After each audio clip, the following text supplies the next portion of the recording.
if a project hosts a Twitter space, then just being able to reward people for participation, like just what you saw during the demo, as people send their addresses somehow, those get put in, and hey, you just earned $1 by showing up and being on a Twitter space. But personally, since our project's dedicated to supporting nonprofits and foundations and mutual aid organizations, I'm really curious about how this can support organizations out in the world. For example, a volunteer training or do some action that you're trying to get people to do more of, and you say, hey, just drop me your address, and you just earned a couple of tokens. This could be a monetary reward, like dollar stable coins, but it could also be like if you make a partner with a local merchant, send everyone a sandwich token that they can redeem at their local sandwich shop or something like that.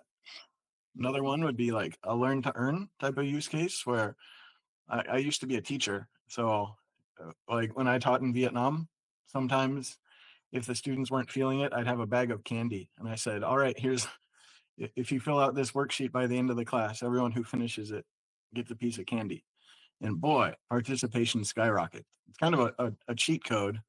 You don't always want to do that.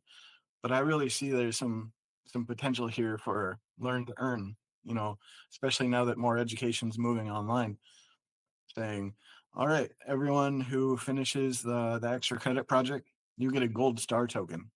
I don't know about teachers paying their students dollars to finish, but you know, there's different models potentially in the education space.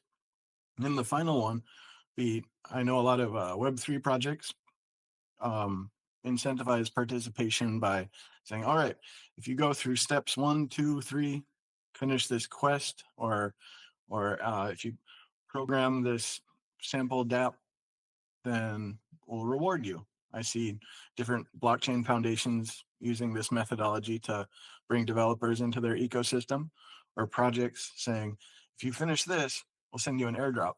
I think the Yeeter, if at the end of the quest, you know, said, enter your address in this form, and then you could easily say, if you finish it by July 5th, we'll send you out at the deadline some rewards for doing these tasks that we set out. So I really feel like Yeeter has some potential in onboarding people into ecosystems.